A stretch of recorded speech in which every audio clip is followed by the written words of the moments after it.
Welcome back. Well, that was the Hangout. A lot of suggestions on what the Independent National Electoral Commission can do to deploy technology in the conduct of future elections in Nigeria come.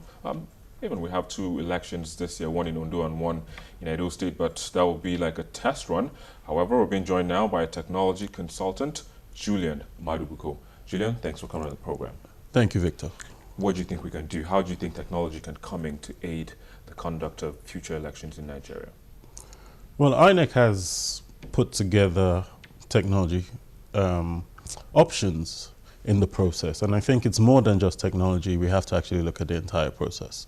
So both the voter registration process, the verification process, and then the actual voting process, and then collation of results thereafter. INEC has put technology in the registration process, but it's still cumbersome. There are things technology can assist with. So for example, if you have a passport and you're above 18, your details are already captured, you should be on the electoral roll. There might be a second step for you to verify or update your credentials, but you should already be captured. The process that we have now requires you to go and capture information at a set time in a very short window, which does not fit the population size that we have in Nigeria. So it's not just about the technology, it should be looking at the end-to-end process and seeing how we can improve the registration part first things first. Building the electoral roll and keeping it consistent. Where the verification, the two-step verification process on election day is also very cumbersome. You should be able to verify and vote within the same system. And there's technology out there for that. It's not that difficult to implement. You should be able to, once you verify, the election should come up and the list of candidates you select from, and then damn ballot races or whatever happens. So it's just the way that INEC has chosen to apply technology that is the issue, not the fact that technology exists. And I think they need to think about how they apply technology in the voting cycle as opposed to just talking about technology. And if, for example, and they should be able to do it within the time frames that they set themselves, the time schedules, because that brings us to the issue of databases. Yeah. I mean, I think we have people registering for BVN. You want to do a driver's license, you have to register. You want to do passport, you have to register. I mean, why don't we just have one central data center where everyone's data is there, and then they can just go in there and, probably just take from there? I think that's a decision that needs to be made at the highest level. Capturing data across multiple agencies is risky in itself. The fact that the federal government or state governments have been sued to the point where billions of naira are given out for compromised data allows us, or gives them makes them not think about the consequences of registering multiple people on multiple databases. But there is nothing prohibitive within the technology framework that says, whether it be the national ID card register, the passport register, or a collection of driver's license register database, that INEC cannot pull data from and then append additional data to as new people come forward to register to vote. But like I said, people turn 18 every day. The automatic process of turning 18 should be to add you to the electoral roll. You shouldn't have to wait for a 4-year election cycle and 2 weeks in that time frame. Then that's when you realize you're supposed to vote. So because then what you're trying to do in that period is capture, and it's no longer technology that's your issue. It's now logistics, operational management. You're trying to capture 4 years of eligible new voters in a 2 or 3 month cycle, when you should have just updated your databases regularly. These databases now have people's phone numbers, they now have email addresses, so you can actually send that information as a happy birthday gift to people to say, right, go and update, go to your nearest INEC center to get your fingerprint, your biometric data updated, that type of stuff. So technology can do a lot to improve the process. It can do a lot to improve the veracity of results that we have in the election cycle.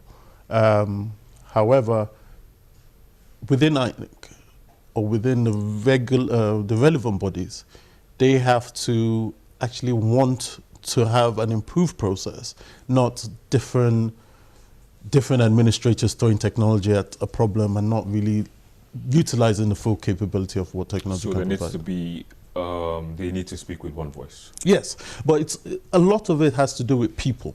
Before you even bring technology to the table, you have to look at people. So there's people, the process, then the technology comes in. And then you have continuous improvement after that. Without the people, the decisions made around technology will not be satisfactory to the Nigerian voting public.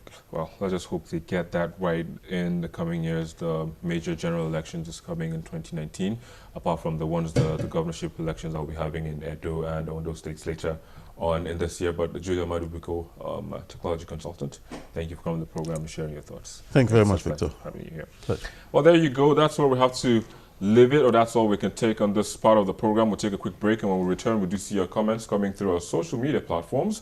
We'll take a look at some of them and also review the most viewed videos on our YouTube channel in the past week. Please stay with us.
Still maintaining its position in the 5th place is the video of a protest by students of the Yaba College of Technology over the death of their colleague. They took her to FMC or what, I don't know. I don't know what they were saying, that they refused to attend to her because of money.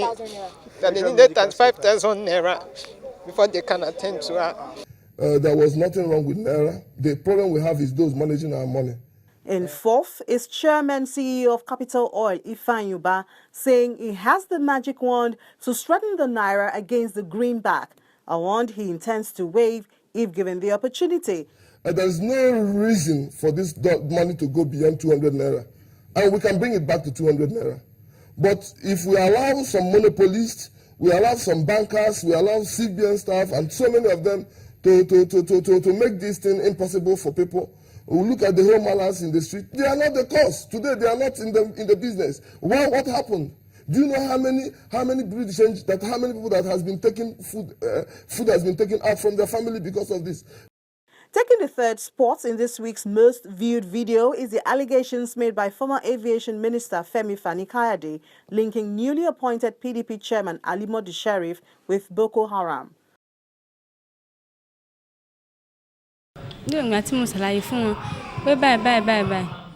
Up next in 2nd place is the photobombing bread seller Olajumoke, reveling in her newfound fame and fortune. Inú wọn náà dùn, so inú mẹ́mi dùn kò sí problem pé àwọn máa fàdúrà ràn mí lọ́wọ́ pé àdúrà ló ṣe gbogbo nǹkan láyé pé àwọn máa fàdúrà ràn mí lọ́wọ́ pé kí n má bá wọn jà kí n má ṣe jẹ́jẹ́ o ni mo ti gbọ́ o, so inú wọn dùn. Nípa ìdí ilé-iṣẹ́ yìí tó fẹ́ ṣe fún ẹ, inú mi dùn gan ni o inú mi dùn gidi ni torí oore yẹn sàn wá lọ́tùn lósì, so inú mi dùn gan ni. I know my children. And topping the chart is the video of the father of Eseoru saying he will seek various forms of help for his daughter. When she come back, I make sure I will take her to a church where they will pray for her so that she become very normal. And apart from that, she will continue her school.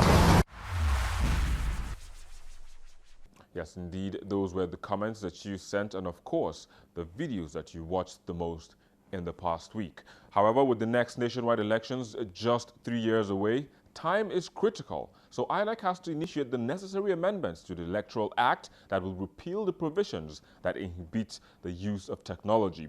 Technology is not only being used for elections in different parts of the world, it is being regularly upgraded as nations grapple with an ever-changing world, and it will be critical in moving Nigeria's electoral system forward.